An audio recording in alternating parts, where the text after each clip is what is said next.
କମିଥିବାର ଦେଖିବାକୁ ମିଳିଛି। ଉଭୟ 22 ଓ 24 କ୍ୟାରେଟର ଶୁଦ୍ଧ ସୁନାର ଦର କ୍ରମଶଃ କମିବାରେ ଲାଗିଛି।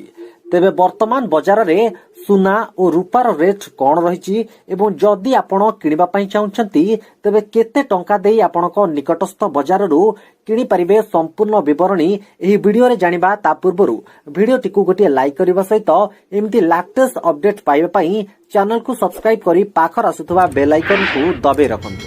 ଆଜି ଭାରତୀୟ ବଜାରରେ 22 କ୍ୟାରେଟ ସୁନା ଦର 10 ଗ୍ରାମ ପ୍ରତି 51,980 ଟଙ୍କା ରହିଥିବା ବେଳେ 24 କ୍ୟାରେଟ ସୁନାର ମୂଲ୍ୟ 10 ଗ୍ରାମ ପ୍ରତି 56,750 ଟଙ୍କା ରହିଛି।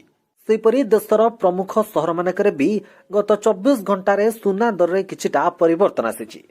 ମୁମ୍ବାଇରେ 22 କ୍ୟାରେଟ ଓ 24 କ୍ୟାରେଟ ସୁନାର ମୂଲ୍ୟ 52,200 ଟଙ୍କା ଓ 56,950 ଟଙ୍କା ଥିବା ରେକର୍ଡ ହୋଇଥିବା ବେଳେ ନୂଆଦିଲ୍ଲୀରେ ଏହି ଦର ଯଥାକ୍ରମେ 52,350 ଟଙ୍କା ଓ 57,100 ଟଙ୍କା ରହିଛି।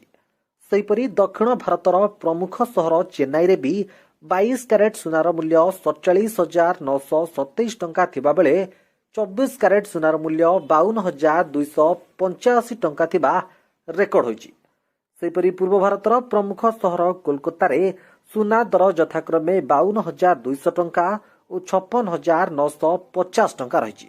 ତେବେ ଯଦି ଆମେ ଓଡ଼ିଶା କଥା ଦେଖିବା ତାହେଲେ ଓଡ଼ିଶାର ରାଜଧାନୀ ଭୁବନେଶ୍ୱରରେ ଆଜି 22 କ୍ୟାରେଟ ସୁନାର ମୂଲ୍ୟ 10 ଗ୍ରାମ ପ୍ରତି 52,200 ଟଙ୍କା ରହିଛି ଏବଂ 24 କ୍ୟାରେଟ ସୁନାର ମୂଲ୍ୟ 10 ଗ୍ରାମ ପ୍ରତି 56,950 ଟଙ୍କା ରହିଛି। ଅନ୍ୟପଟେ ଆଜି ରୂପା ମୂଲ୍ୟ ମଧ୍ୟ କମିଛି।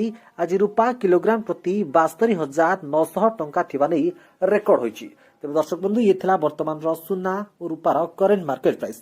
ତେବେ ଆଗକୁ ଏମିତି ସୁନା ରୂପା ଦରର ଅପଡେଟ୍ ପାଇବା ପାଇଁ ଚାହୁଁଥିଲେ ଚ୍ୟାନେଲକୁ ସବସ୍କ୍ରାଇବ କରି ବେଲ୍ ଆଇକନକୁ ଦବାଇ ରଖନ୍ତୁ।